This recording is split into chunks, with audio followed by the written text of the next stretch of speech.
Shalom, God is good all the time ya. Tuhan selalu baik setiap saat. Bahkan He's better than what you think ya. Dia lebih baik dari apa yang dapat kita pikirkan. Dia juga membuat segala sesuatu menjadi indah pada waktunya. Ku naikkan syukur padamu, Yesus. Ku sembah sujud kepadamu, Tuhan. Di hadapan tata kemuliaan-Mu, ku tinggikan, ku agungkan selamanya. Ku naikkan syukur padamu, Yesus. Ku sembah sujud kepadamu, Tuhan. Di hadapan tata kemuliaan-Mu, ku tinggikan, ku agungkan selamanya.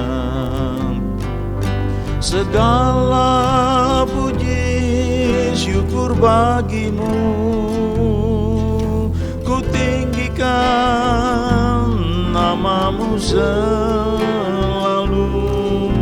Kemuliaan hanya bagi-Mu, terpujilah nama-Mu.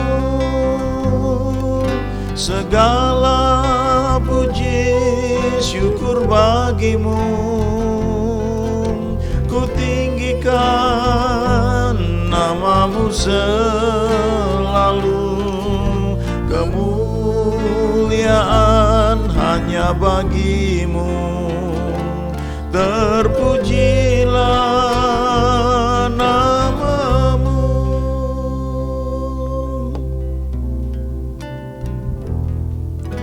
Ku naikkan syukur padamu, Yesus. Ku sembah sujud kepadamu, Tuhan. Di hadapan tata kemuliaan-Mu, ku tinggikan, ku agungkan selamanya.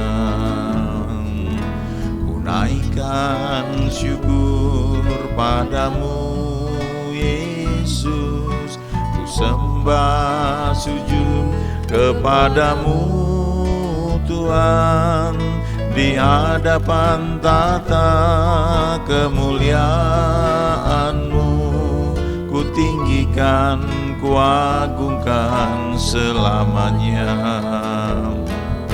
Segala puji syukur bagi-Mu, ku tinggikan nama-Mu selalu. Kemuliaan hanya bagi-Mu, terpujilah nama-Mu. Segala puji syukur bagi-Mu, ku tinggikan nama-Mu selalu. Kemuliaan hanya bagi-Mu, terpujilah nama-Mu.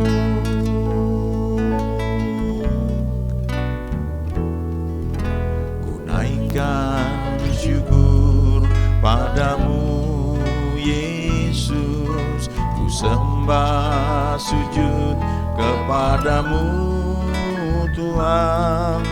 Di hadapan tata kemuliaan-Mu, ku tinggikan, ku agungkan selamanya.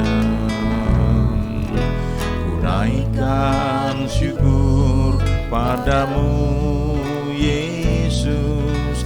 Ku sembah sujud kepadamu, Tuhan. Di hadapan tata kemuliaan-Mu, ku tinggikan, kuagungkan selamanya. Segala puji syukur bagimu, ku tinggikan namamu selalu. Kemuliaan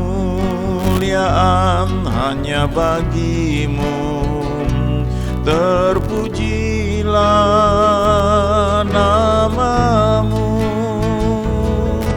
Segala puji syukur bagimu,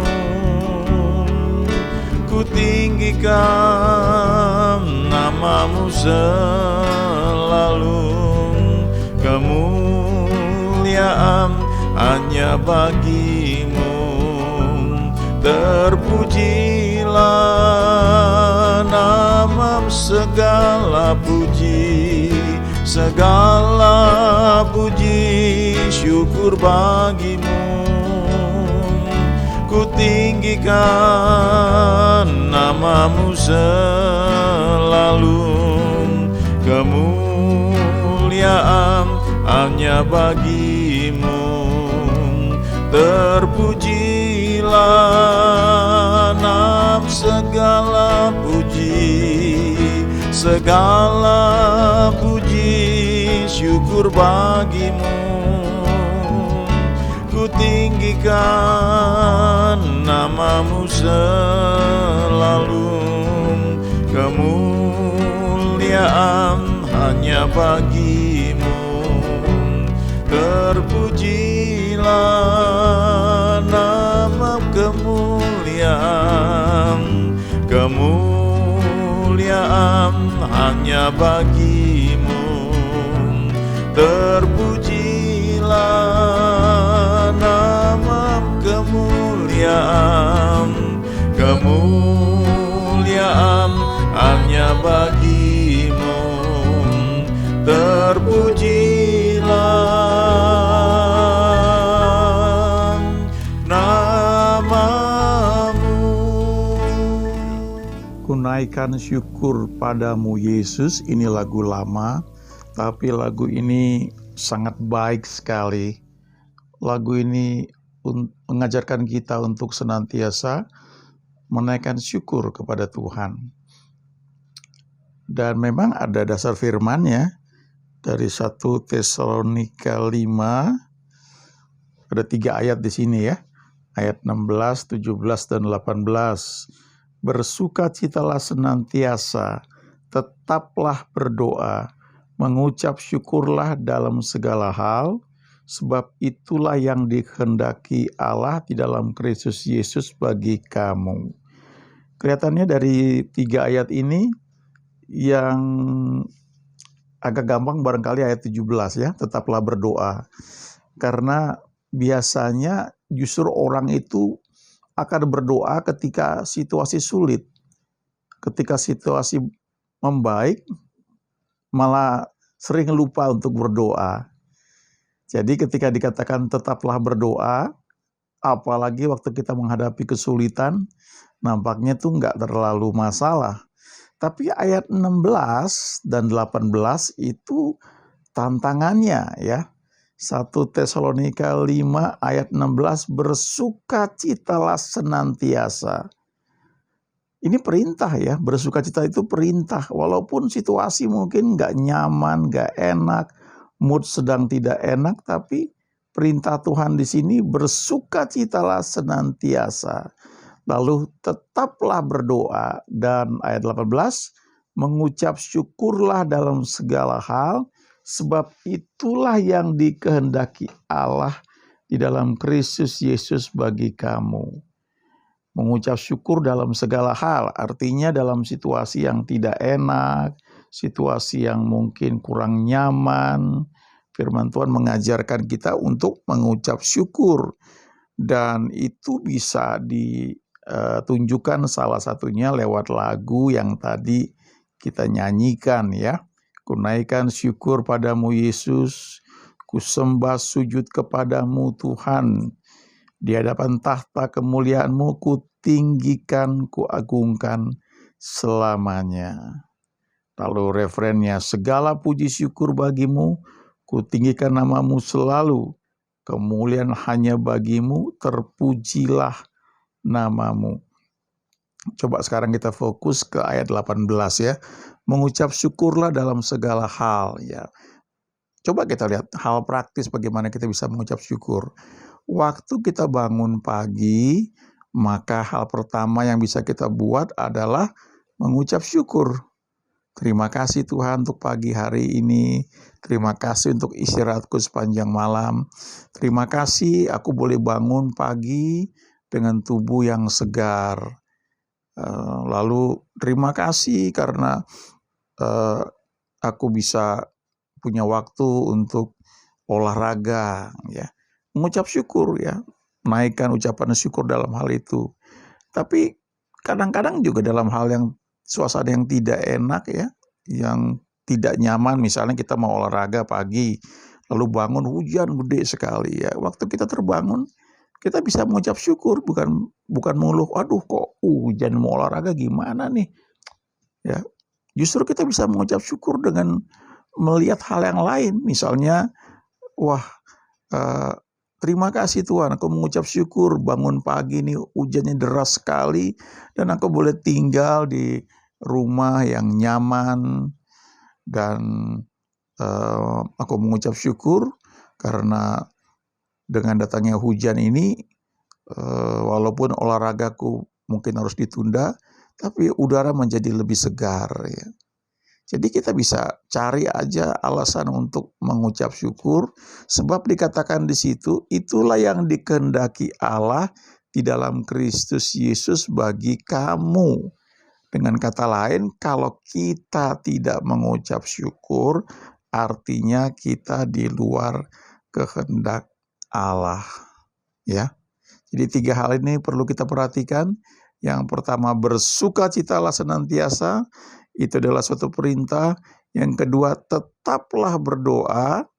Itu juga suatu perintah. Dan yang ketiga adalah mengucap syukurlah dalam segala hal. Itu juga perintah.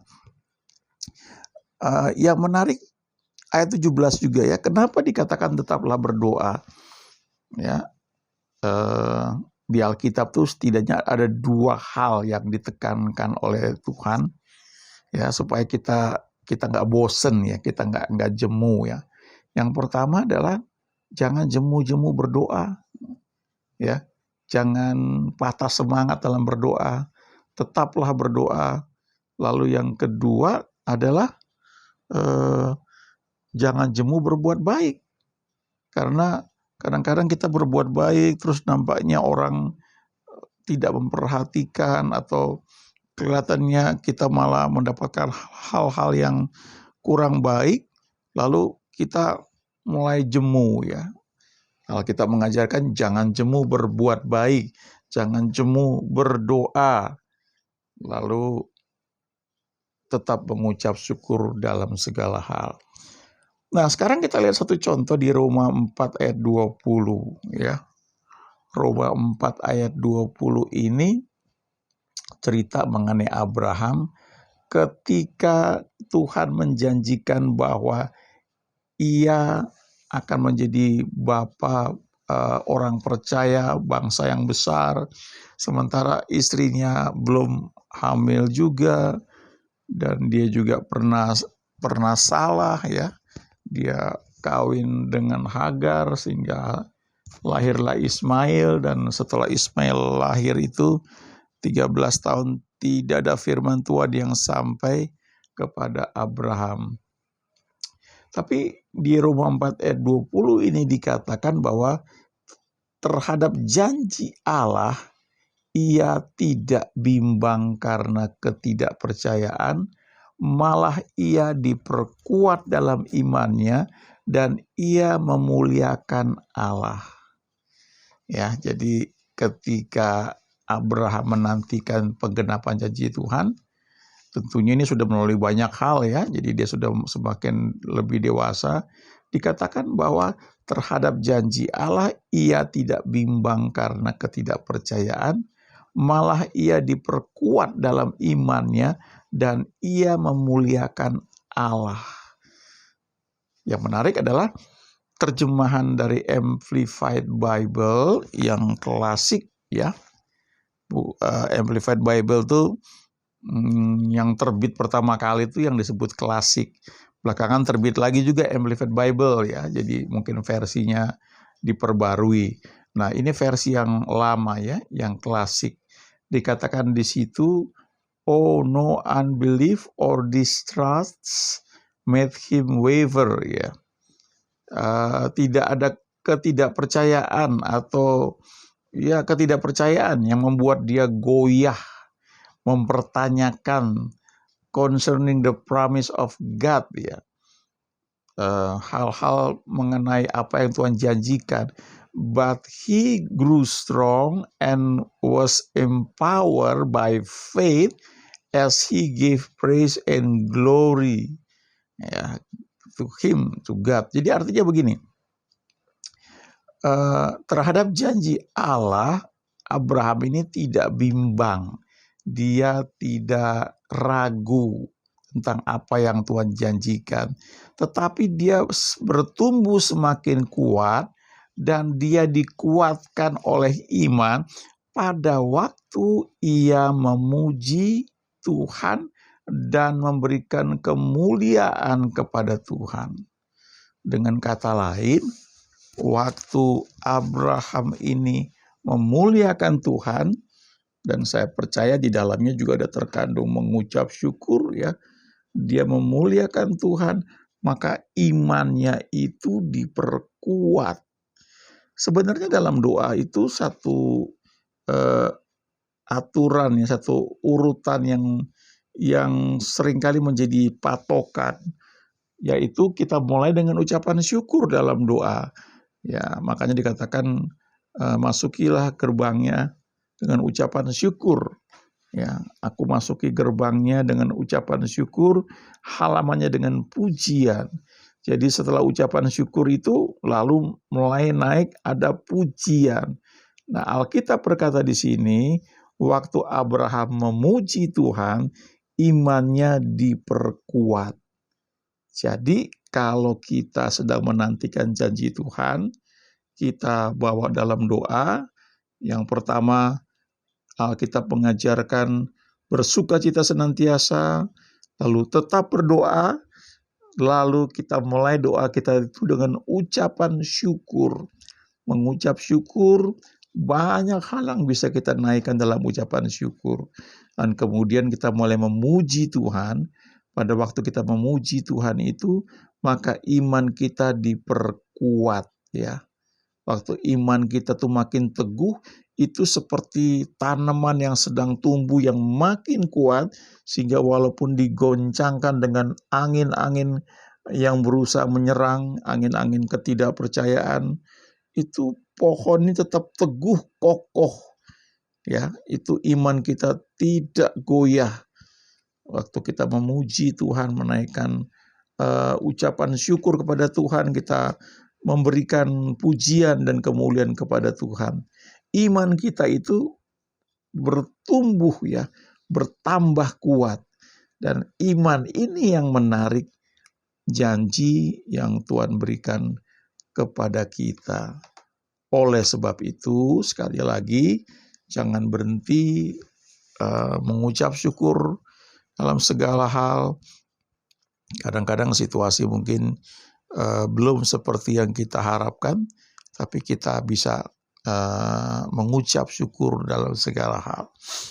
Saya ingat ada masa sekian tahun yang lalu, ketika saya masih kuliah ya, saya kos, waktu itu sudah kontrak rumah ya dengan beberapa teman, masing-masing punya satu kamar, dan saya punya kebiasaan rutin itu kalau pagi mandi ya, mungkin buru-buru kuliah, udah sarapan ya, udah doa.